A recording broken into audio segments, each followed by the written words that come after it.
Vamos a platicar un poco, vamos a meditar un poco acerca de una palabra que la encontramos en Jeremías, capítulo 29. Quiero que me acompañe ahí a Jeremías, capítulo 29. Por favor, búsquelo ahí en su Biblia. Vamos a leer 7 versículos, del 1 al 7. Jeremías 29, del 1 al 7. ¿Ya lo tiene por ahí? Dice la palabra del Señor. Estas son las palabras de la carta que el profeta Jeremías envió desde Jerusalén a los ancianos que habían quedado de los que fueron deportados, a los sacerdotes y profetas y a todo el pueblo que Nabucodonosor llevó cautivo de Jerusalén a Babilonia.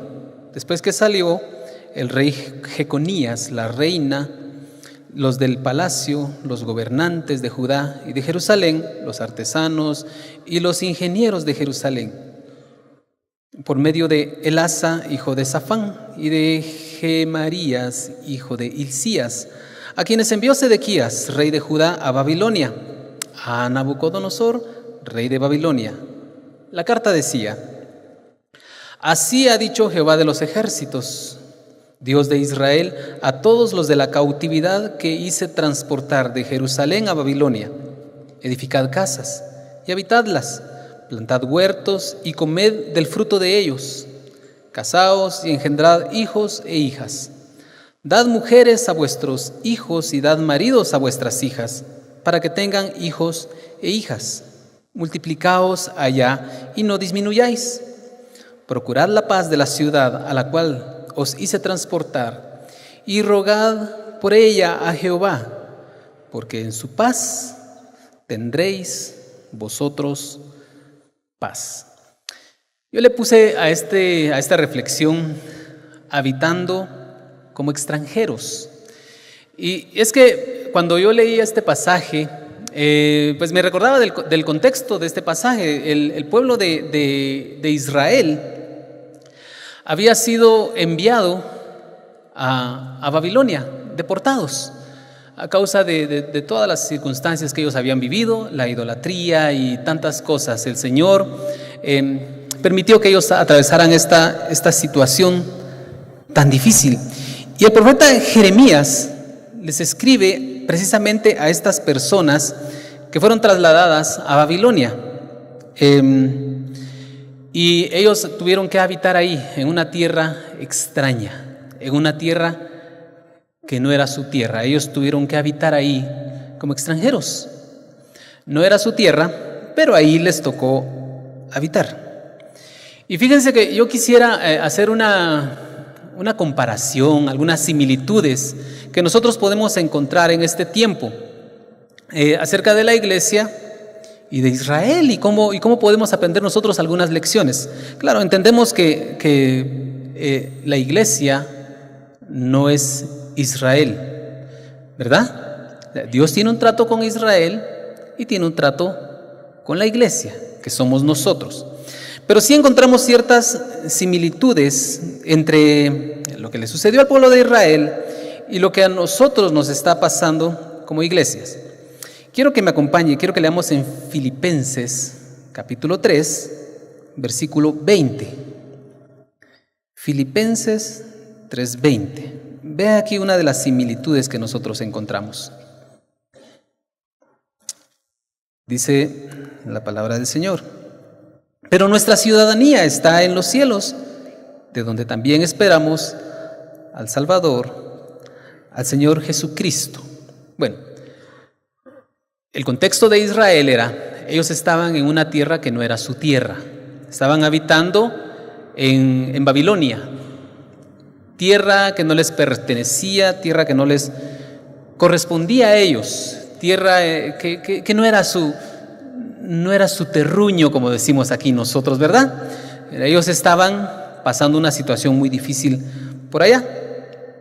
Nosotros, dice la palabra del Señor, que nuestra ciudadanía no es de esta tierra. Nosotros también tenemos que entender que nosotros estamos de paso en la tierra.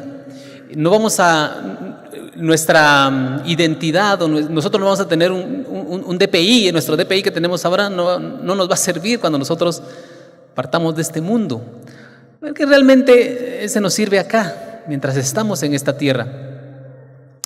Pero nuestra ciudadanía, dice la palabra del Señor, está en los cielos. Ahora, ¿qué podemos nosotros aprender de esto? Bueno, aquí podemos aprender una primera lección.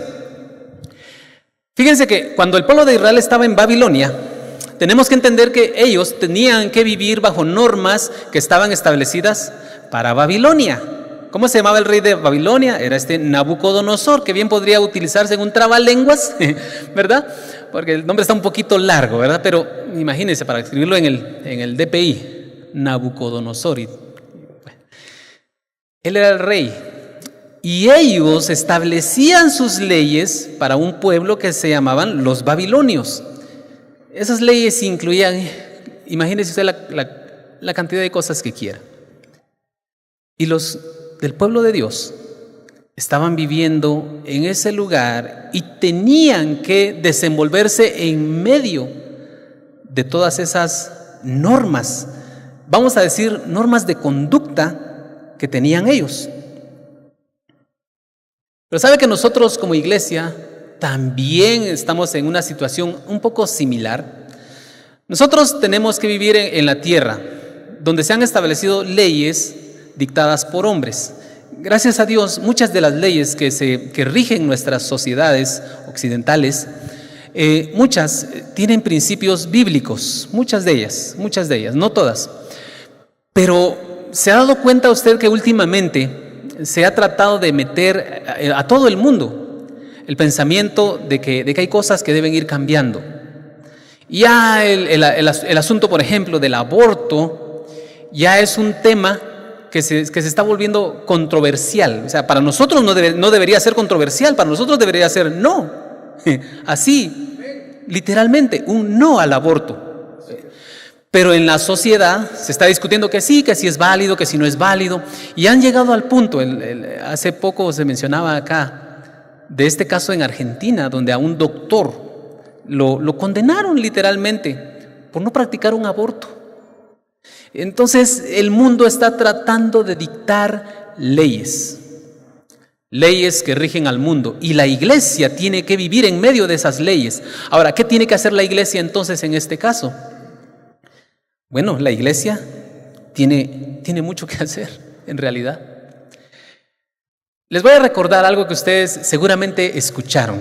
Los que estudiaron alguna vez en escuela dominical, clases de jóvenes, ¿han escuchado alguna vez la historia de Daniel?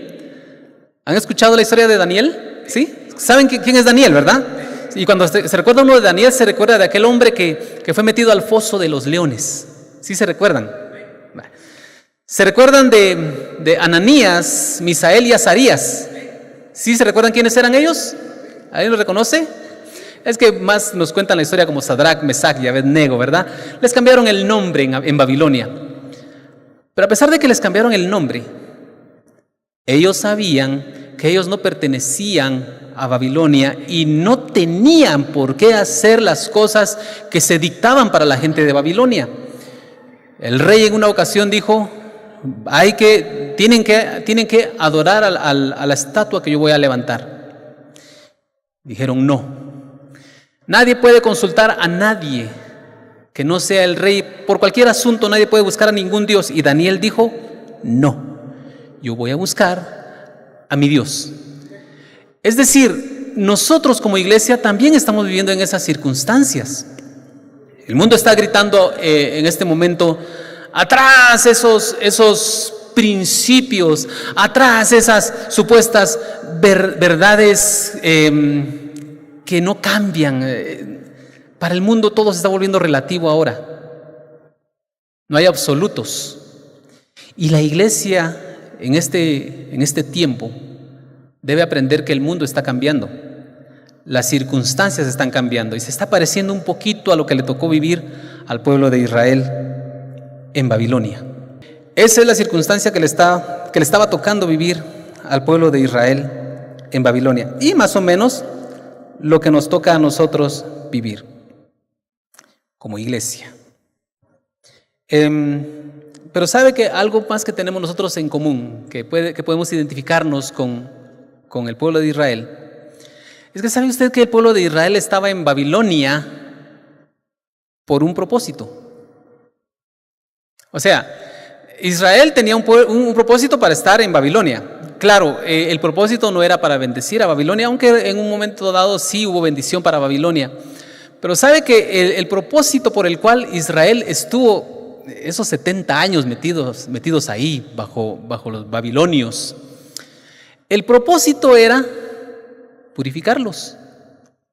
Era un propósito que ellos tuvieron que pasar. Ellos aprendieron ahí grandes lecciones acerca de la fidelidad a Dios, por ejemplo, lecciones acerca del castigo que trae la idolatría, el castigo que trae la infidelidad a Dios, y ellos lo aprendieron allá.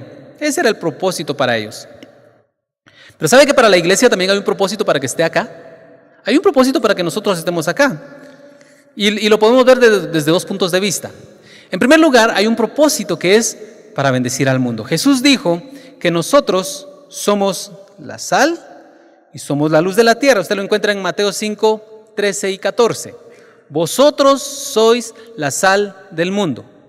Vosotros sois la luz del mundo. Y el propósito de la iglesia para que estemos acá en la tierra es que seamos sal, que seamos luz.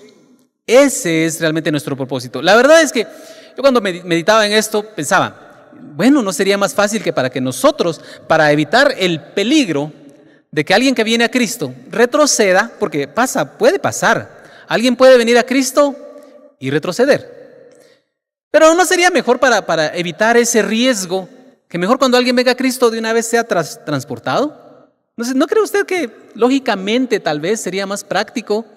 Bueno, ya es salvo, entonces fuera del mundo de una vez, porque está en peligro todavía. Media vez estemos en el mundo, todos estamos en peligro. Cualquiera puede volver atrás. Pero Dios nos dejó con un propósito. Cuando Jesús oró por sus discípulos, Juan 17:15, le dice al Padre, Padre, no te ruego que los quites del mundo. Vea qué significan estas palabras. No te pido que los quites del mundo, sino que los libres del mal. En ningún momento el Señor estaba pensando que nosotros no deberíamos estar aquí. Al contrario, Él sabía que deberíamos estar aquí y tenía un propósito. Pero quiero que me acompañe a 1 de Pedro 1:7. Este es otro propósito por el cual nosotros estamos acá. 1 de Pedro 1:7.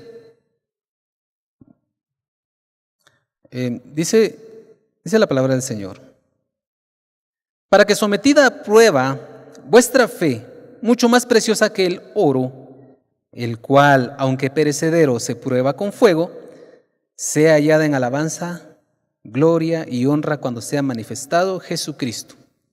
Sometida a prueba nuestra fe. Qué fácil sería, ¿verdad? Yo creí en Cristo y me fui. ¿Y cómo era mi fe? ¿Realmente era una fe verdadera, vamos a decir? Muchos de nosotros hemos venido a Cristo en un momento de crisis y vemos a Cristo como nuestro salvavidas, por decirlo de alguna manera. Y bueno, y después vienen las pruebas. Y si realmente lo único que andábamos buscando era salir del problema en que estábamos, el Señor nos extendió su mano. Y de ahí cuando ya estamos bien, nos alejamos. Pero dice que la fe, nuestra fe, debe ser probada. Es por eso que estamos nosotros acá en esta tierra. Y hay muchas otras cosas que nosotros podemos encontrar similitudes en este pasaje que leímos de Jeremías, lo que estaba pasando con el pueblo de Israel y la iglesia. Pero no ese es el tema central. El tema central de lo que yo quisiera platicar con ustedes hoy, y quiero que regresemos a Jeremías capítulo 29, y quiero que leamos el versículo 7. Dice, aquí lo tiene en la pantalla usted, y procurad la paz de la ciudad a la cual os hice transportar, y rogad por ella a Jehová, porque en su paz tendréis vosotros paz. Yo quiero que notemos aquí dos cosas que el Señor le está pidiendo a su pueblo que tiene que hacer en ese lugar donde está habitando como extranjero. Nuestra ciudadanía no es de acá, ya entendimos, ¿verdad? Somos extranjeros aquí. Pero ¿qué nos pide el Señor que nosotros hagamos como iglesia? ¿Qué pide el Señor a su pueblo? ¿Qué le pidió el Señor al pueblo de Israel en ese momento? Primero les dijo: procurad la paz. Cuando nosotros hablamos de procurar, debemos entenderlo en el sentido correcto de la palabra. Porque procurar es una palabra que nos lleva a algo práctico. Es la parte práctica del llamado. Yo estaba investigando y me puse a buscar el significado de esta palabra en la concordancia Strong. Y me pareció muy interesante. Dice que esta palabra que se traduce como procurar o procurar, bien podría traducirse también como buscar. Vea, buscar, pero no buscar así, no como cuando uno dice, voy a buscar algo así, de repente lo busco, si lo encuentro está bien, si no, no. Sino dice que tiene un sentido de cuando se le busca a Dios en adoración. Vea lo interesante que es esto. Cuando nosotros buscamos a Dios, ¿se recuerda aquel canto que dice, yo te busco, ¿verdad? Así, yo te busco con fuego. Y cuando nosotros buscamos el rostro de Dios, pues nosotros lo buscamos de esa manera. ¿Cómo buscamos nosotros el rostro de Dios? ¿Cuántos aquí han tenido necesidad de Dios en algún momento? Que siente y sabe que su única fuente de vida es el Señor, y usted tiene eso firme en su corazón y está pasando una situación y de repente viene el momento en que usted dice, hoy es un tiempo para tener comunión con el Señor, y usted se mete en la presencia del Señor, con ese anhelo con que busca usted la presencia del Señor, el rostro del Señor. Ese mismo anhelo, dice la palabra, deberíamos poner en buscar la paz de la ciudad. Buscar la paz. Es que sabe que nosotros a veces como que nos equivocamos un poquito. Porque cuando leemos este pasaje decimos, Dios le dijo al pueblo de Israel, procurad la paz. Entonces, entonces ¿qué tiene que hacer el pueblo de Israel? Orar. Bueno, sí, más adelante vamos a ver que sí tiene que orar. Pero nosotros nos quedamos con esto. Orar por la paz. Y el Señor lo pone aquí bien claro, las dos cosas. Procurar. Procurar no es desear, no es solamente tener el deseo en nuestro corazón de que haya algo. Yo puedo desear ser un doctor, ¿verdad? Sí, yo puedo desearlo, y puedo desearlo con todo mi corazón, y puedo meterme en oración y pedirle al Señor, Señor, hazme doctor. Pero si yo no voy a la facultad de medicina, si no me matriculo, si no empiezo a asistir a las clases, si no paso primer semestre, segundo semestre, tercer semestre y todos los que tenga que pasar, incluyendo los que tenga que repetir, si no paso todo ese proceso, solo es un deseo. A eso no se le llama procurar, a eso se le llama desear. Yo puedo desear cualquier cosa, usted puede desear cualquier cosa. Se vuelve algo activo, se vuelve una acción cuando usted empieza a caminar para buscar eso. Y la instrucción que Dios le da a los que estaban en Babilonia es: procurad, procuren, busquen. Otra forma que se podría traducir bien esta palabra es la palabra perseguir. Es la palabra hacer. Es bien interesante, dice que hasta puede aplicarse la palabra mendigar. Es decir, Dios está poniendo que en el corazón de su pueblo debe haber una actitud de búsqueda de la paz. Y vamos a hablar más adelante de buscar en oración, pero búsqueda de la paz en la vida práctica, en lo que hacemos. También dice que es cuidar. Fíjese que el diccionario de la lengua española define la palabra procurar como esforzarse en tratar de conseguir algo. Eso es procurar. Esforzarse en tratar de conseguir algo, una meta, cualquier sueño que usted tenga, cualquier objetivo que se haya trazado. Cuando nosotros decimos está procurando, debemos entender que está esforzándose por alcanzar eso que quiere. Y eso es lo que manda el Señor al pueblo al momento de decirle, procurad la paz, procurad la paz. Cuando nosotros pensamos en esto, debemos entonces entender que procurar la paz implica que las acciones que nosotros hacemos constantemente deben generar paz. Yo pienso esto, mi amado hermano, debería llegar un punto en que cualquier lugar donde haya un cristiano, ese cristiano debería ser un agente de paz en ese lugar.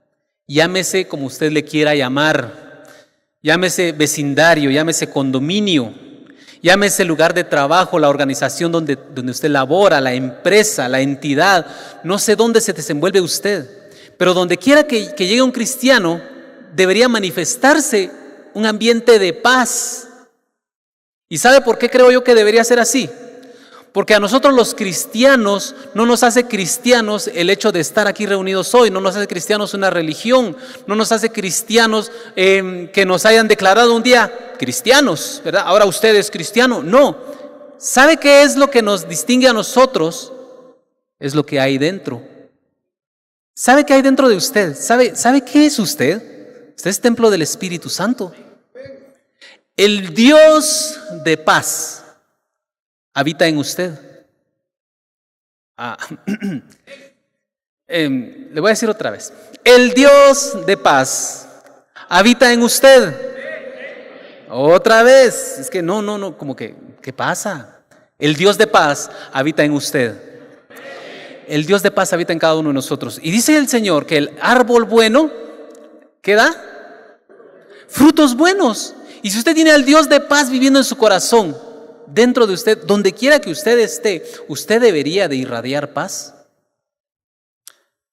Cuando haya un conflicto en su lugar de trabajo, yo creo que a quien deberían de buscar para pedir un consejo, ¿qué hacemos con esto? Debería ser a usted. Porque la gente debería identificar en nosotros que hay algo distinto, que nuestras acciones generan paz, que lo que nosotros hacemos trae paz. Eso es buscar, eso es procurar, es accionar para la paz. Y cuando habla de esta paz, la palabra del Señor, también debemos entender, porque a veces nos gusta espiritualizar las cosas, ¿verdad? Y a veces pensamos que aquí se refiere, no, es que en medio del mundo usted tiene que mantener la paz en su corazón. Y sí es cierto, hay que mantener la paz. Filipenses 4:7 nos dice que la paz de Dios que sobrepasa todo entendimiento, dice, guardará vuestros corazones y vuestros pensamientos en Cristo Jesús. ¿Verdad que eso dice la palabra del Señor?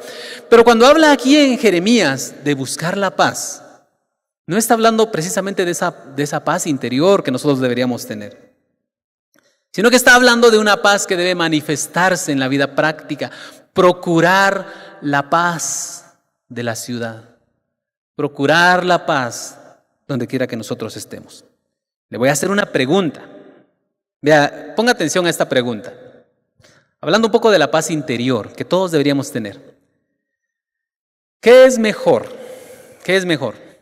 ¿Tener paz dentro del corazón a pesar de que acabamos de ser víctimas de un asalto? ¿O es mejor mantener siempre la paz en nuestro corazón sin necesidad de que hayamos sido víctimas de un asalto? ¿Qué es mejor? ¿La 1 o la 2? 1 o 2. ¿Qué es mejor? ¿Ser víctima de un asalto y de todas maneras tener paz, mantener la paz? ¿O no ser víctima de ningún atropello ni nada y tener paz? ¿Qué es mejor? Está fácil, ¿verdad? Es mejor que no nos pase nada. Es mejor que podamos salir tranquilamente a la calle.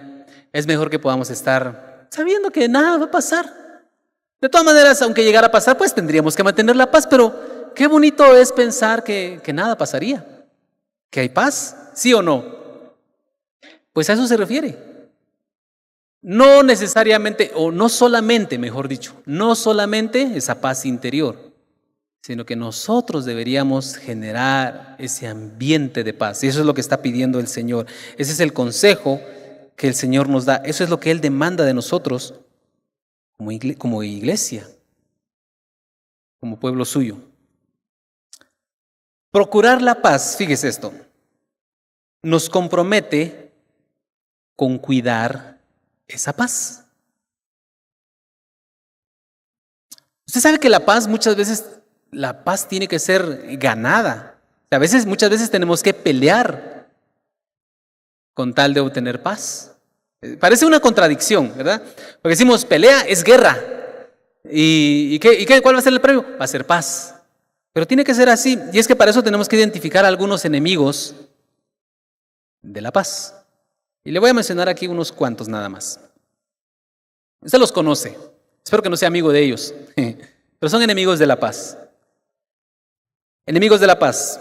Chismes y murmuraciones. ¿Verdad que esos son enemigos de la paz? Claro que son enemigos de la paz. Chismes y murmuraciones. El otro día Hugo nos hablaba acerca de qué fácil nosotros murmuramos, incluso de nuestras autoridades acá en la iglesia. Cómo murmuramos acerca de nuestras autoridades de gobierno. Pero ¿sabe que eso lo único que genera es pérdida de la paz? Es decir, nosotros no podemos pensar que vamos a murmurar, que vamos a criticar y todo va a estar bien. No, tiene sus efectos. En el corazón de las personas tiene sus efectos. Vaya usted a una entidad, a cualquier organización, y vaya a hablar mal del encargado de esa organización y va a ver cómo se empieza a alborotar la gente en contra de la autoridad de esa organización, y solo porque usted habló, o sea, sin que le hayan encontrado nada, sin que hayan comprobado nada, pero vaya a hablar. No, solo es un decir, ¿verdad? No vaya a hablar, por favor. Pero el mundo reacciona muy rápido a las murmuraciones y rápidamente roban la paz. Hay una palabra que está muy de moda, o que ha estado muy de moda en Guatemala, tristemente, es la polarización. La polarización, no es la polinización, ¿verdad? Esa es la de las abejas. Es la polarización. ¿Y qué es la polarización? Polarización es que se crean dos bandos. Eso es literalmente. Hay dos bandos. Uno no se lleva con el otro y uno ve al otro siempre con sospecha. Hace un tiempo alguien comentaba algo para decir, solo es por poner un ejemplo. Uno decía, hay que orar por nuestras autoridades. Y publicaba a la gente, tenemos que orar por nuestras autoridades. ¿Y sabe qué era lo primero que le decían a uno en la calle? Entonces, ¿usted está a favor de la corrupción? ¿A alguien le pasó eso aquí? ¿A alguien le pasó alguna vez?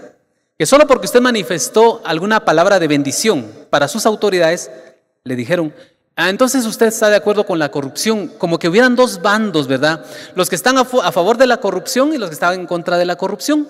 Entonces, media vez usted no estaba en contra del gobierno, media vez usted no estaba criticando al gobierno, entonces lo tachaban de que usted está a favor de la corrupción. Eso es polarización. Crear dos bandos, crear conflicto entre dos posturas. A eso se le llama polarización. Y tenemos que tener mucho cuidado nosotros. En lugar de propiciar la polarización, nosotros deberíamos propiciar la unidad. Nosotros somos llamados a propiciar unidad y paz en esta tierra. Vea que dice Colosenses, capítulo 3, Colosenses 3, 12 al 17.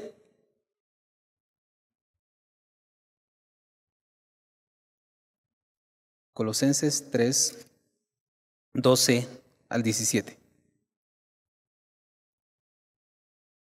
Vamos a leerlo aquí en la pantalla, muchas gracias. Dice, vestíos pues como escogidos de Dios, santos y amados, de entrañable misericordia, de benignidad, de humildad, de mansedumbre, de paciencia, soportándoos unos a otros y perdonándoos unos a otros, si alguno tuviere queja contra otro.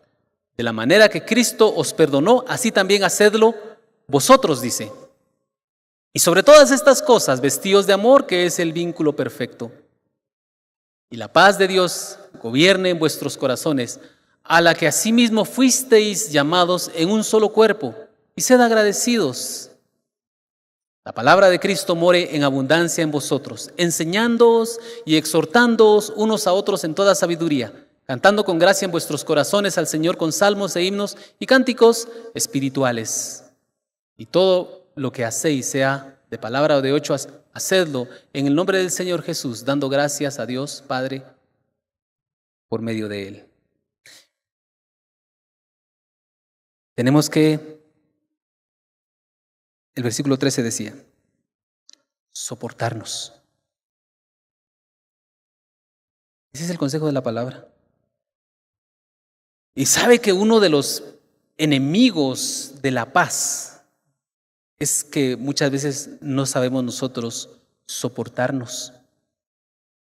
Y no quise usar la palabra tolerancia, porque la tolerancia, o sea, hablar de tolerancia a veces nos lleva a pensar otras cosas. Entonces, y la Biblia nos habla literalmente de soportarnos. Pero sabe que muchas veces nosotros no nos soportamos.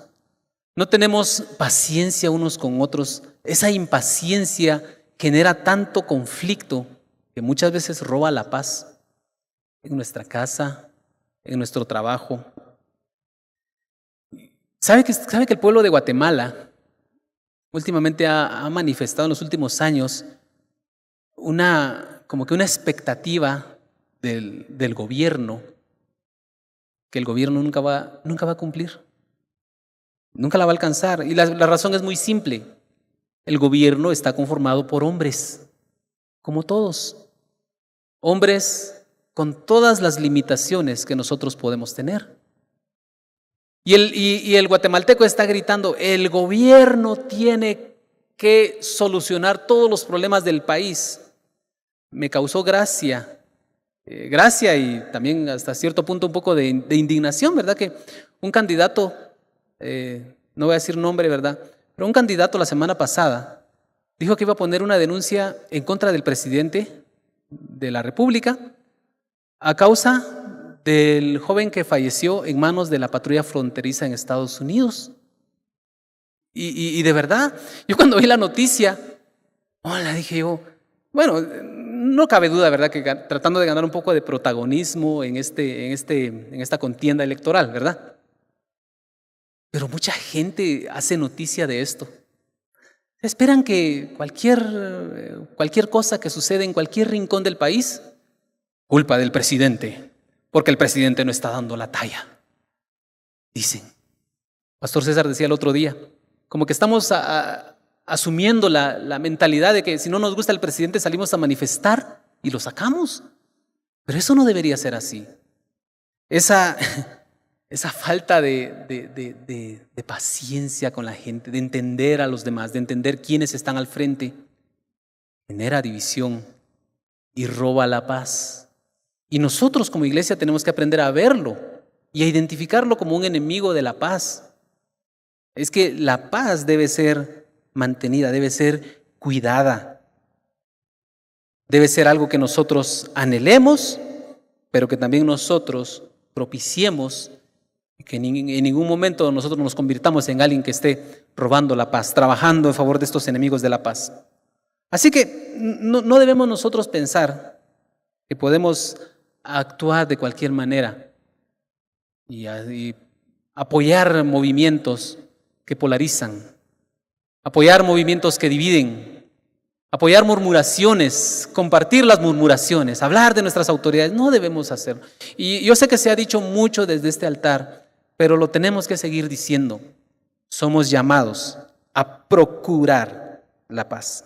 Otro enemigo de la paz es el orgullo. Santiago 4, del 1 al 6.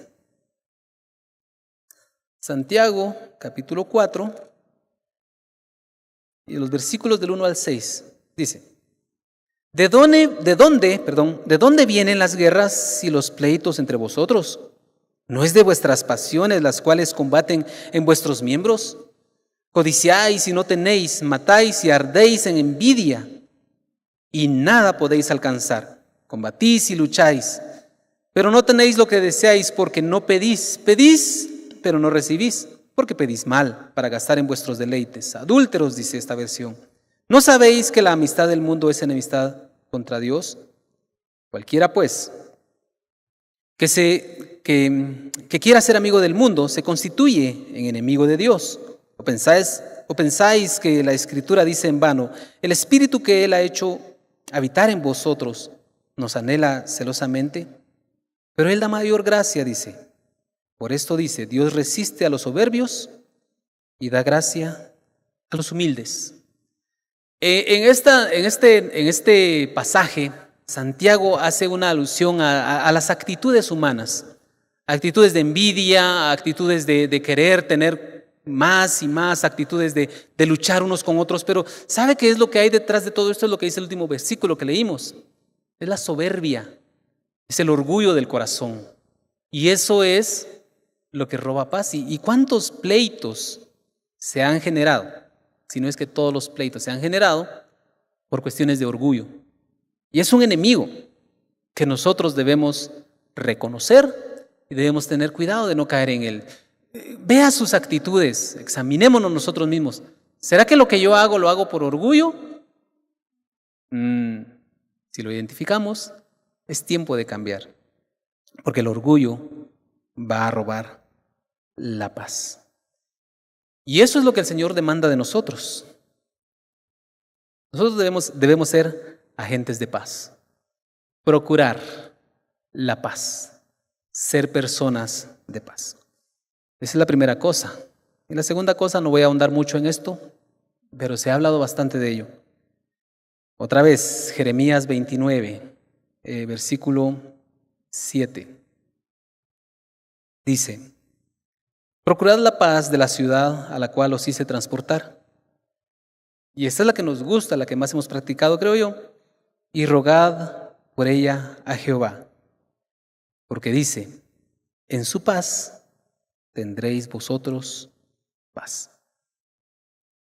Entonces son las dos cosas. Es que no debemos irnos a un lado ni al otro. Yo estoy orando por la paz, estoy orando para que haya paz, pero mis acciones roban la paz. Eso no está bien.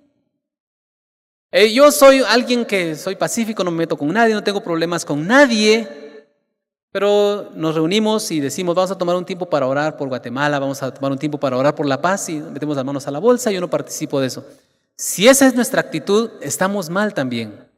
Porque el consejo del Señor es, procurad la paz y rogad a Jehová por la paz.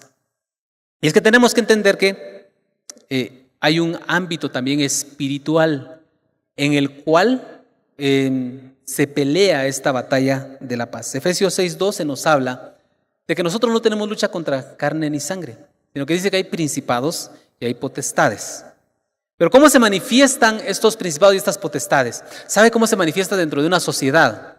Se manifiesta cuando en la sociedad se empieza a convertir en norma una actitud determinada. Por ejemplo, tal vez no va mucho con el tema, pero por ejemplo, si usted sabe que en algún lugar lo que prevalece es el vicio del alcohol, por ejemplo, ahí hay un poder espiritual moviéndose detrás. Hay fuerzas espirituales que mueven todo esto. Si lo que se mueve en medio de nosotros es una constante rebeldía en contra de nuestras autoridades, cuidado, porque ahí también pueden haber potestades y principados operando, robando la paz. El diablo quiere dividir, pero sabe que la unidad es del Señor. Jesús dijo que cuando el mundo pueda ver la unidad que hay en la iglesia, entonces sabrán que son mis discípulos, dijo Jesús. Eso dijo Jesús. Jesús, el Señor, es alguien que promueve la unidad, no la división, no el pleito, no el problema, sino la unidad. Y es algo que tenemos que entender, es espiritual. Romanos 8:26 nos dice cómo deberíamos nosotros orar. Es un ejemplo. Romanos 8:26. Vea lo que dice. Ahí lo tenemos en la pantalla. Dice: y de igual manera el Espíritu nos ayuda en nuestra debilidad, pues ¿qué hemos de pedir como conviene? No lo sabemos. Pero el Espíritu mismo, hablando del Espíritu Santo, intercede por nosotros con gemidos indecibles. Aquí no está hablando este pasaje que el Espíritu está orando por paz, ¿verdad? No dice que está intercediendo por nosotros. Pero debemos entender que está intercediendo por nosotros porque somos importantes. Pero si así fuera de importante para nosotros la paz, ¿cómo deberíamos orar nosotros por la paz? ¿Cómo deberíamos pedir por la paz? ¿Será que bastaría solo con decir, Señor, ay Señor, Señor, quita todo problema? ¿Será que esa es una oración, es un clamor por la paz? Yo creo que no. Si nosotros vamos a orar por la paz y vamos a clamar por la paz, tenemos que hacerlo, tenemos que levantar un clamor delante del Señor y buscarlo primero en el Espíritu, buscarlo en nuestro interior. Ya vimos al principio y después manifestarlo allá afuera. Pero también tenemos que clamar por esa paz, tenemos que hacer las dos cosas. Cuando Jesús oró, cuando Jesús enseñó a orar a sus discípulos, les dijo: cuando ustedes oren, oren de esta manera: Padre nuestro que estás en los cielos, santificado sea tu nombre, venga tu reino. Hágase tu voluntad, como es en el cielo, también en la tierra. ¿Y será que en el cielo hay paz? ¿Será que en el cielo hay constante pleito, hay división? ¿Será que los ángeles critican a Dios todo el tiempo? No. En el cielo hay paz. Y nosotros debemos clamar porque esa paz sea establecida en medio de nosotros.